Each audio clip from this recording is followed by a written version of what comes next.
La isla de Elbaf está plagada de secretos y misterios que todavía no conocemos. Un arco donde seguramente se nos vayan a resolver varias incógnitas que tenemos sobre el manga a día de hoy, como por ejemplo parte de la historia de Joy Boy, o incluso la fábula que hay detrás de esta. Sin embargo, sabéis de mi locura con las sombras de Thriller Bark y las infinitas teorías que os he traído sobre ellas. Es por eso mismo que hoy, a través de las pistas que nos ha dejado el autor, vamos a intentar descubrir qué seres misteriosos se esconden en esta isla, y además vamos a ver la posible conexión entre esas criaturas y las sombras misteriosas que vimos hace tantísimo tiempo. Por lo que, si quieres saber todo esto y muchísimo más, quédate porque voy a explicártelo todo ahora. Pero antes, rápidamente te pediría que te suscribas al canal. Me esfuerzo casi a diario por traeros contenido, así que eso y activar la campanita en todas me ayudaría muchísimo y te lo agradecería de corazón.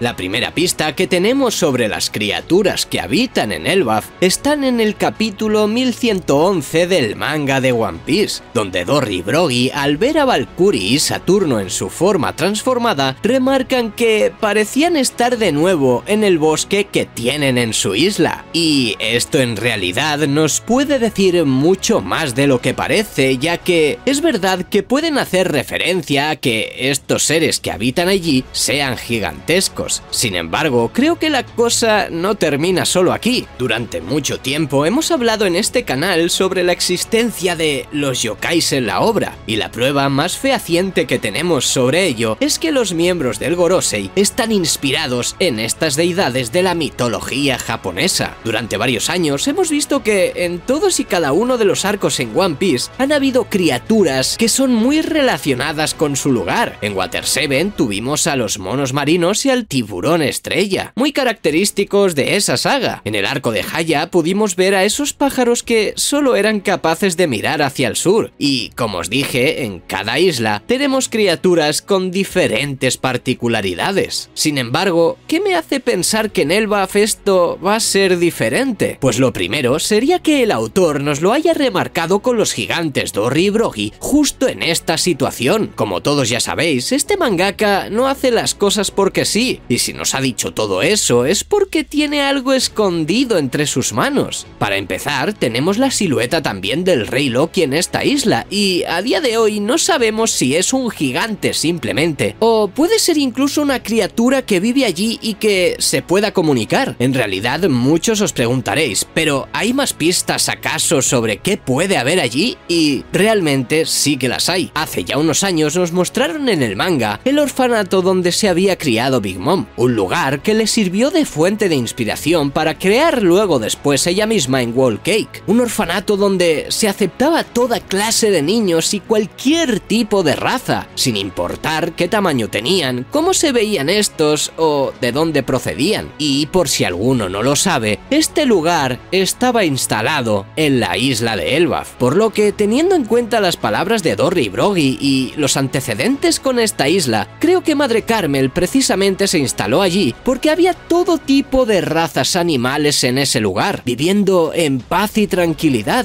por lo que obviamente todo esto me hace pensar que Elbaf es un punto importante en toda esta historia, no solo por todos los acontecimientos que nos tienen que contar o su posible relación con los sucesos del siglo vacío, sino porque además creo que hay criaturas que todavía no hemos visto, y esos seres están viviendo en Elbaf. Serpientes gigantescas, animales con tamaños descomunales, pero no solo eso, sino que, según las palabras de Dorry y Brogy, podríamos ver incluso especies humanoides con forma animal, o lo que podría ser lo mismo, yokais en el bosque del que nos hablan. Puede que esto sea ir demasiado lejos, pero como he dicho antes, creo que todo esto podría tener relación con las sombras que se nos muestran en Thriller Bark hace más de 15 años. Y es que para saber qué son estos seres exactamente, tenemos que fijarnos en ese tamaño descomunal. ¿Y dónde podrían estar estos seres si no es en la isla, donde tanto los animales como los humanos son gigantescos? Cuando termina el arco de Thriller Bark, Lola nos remarca que desaparecen muchos barcos entre la niebla espesa que vemos en el panel, y mucha gente asocia esas sombras a las desapariciones. Sin embargo, no creo que esas sombras estén en el Florian Triangle, sino que por supuesto quedarían muchísimo más lejos. Si no, esta teoría no tendría ningún sentido, teniendo esto en cuenta en primera instancia, y que Oda con los tamaños de según qué cosas a veces no acierta del todo, creo que puede encajar perfectamente, ya que al autor le preguntan constantemente por este suceso y él jamás se digna responder, por lo que creo que podría resolver este misterio en cualquier momento. En el pasado he pensado que podrían tratarse incluso de los propios miembros del Gorosei, algo que tampoco descarto ahora mismo al 100%, pero que varios meses después de subirlo no me encaja del todo. Sin embargo, el capítulo de esta semana me ha abierto los ojos y he pensado en esta posibilidad. Además, debido a la niebla, estos seres podrían verse todavía más grandes de lo que son, algo así como vimos a Luffy en su momento cuando estaba en la Isla del Cielo, por ejemplo. Hay muchas personas que confunden las sombras de Thriller Bark con las que nos muestran de los Shandians, y la verdad es que no tienen nada que ver, ya que fueron puestas en momentos muy diferentes y no tienen ningún contexto unas con las otras, o incluso hay gente que las asocian con una explicación que hubo en un videojuego hace varios años. Sin embargo, esto no tendría ningún tipo de sentido, ya que forman parte del canon original del manga, y tarde o temprano se debería resolver. No es en vano que Ichiro Oda nos remarca que esas sombras eran demasiado misteriosas, y podrían ser los animales con forma extraña que habitan en Elbaf, seres medio humanos medio animales, o como ya hemos dicho, yokais. ¿Quién puede descartar la existencia de estos seres entre nosotros? Absolutamente nadie. Y muchos diréis, bueno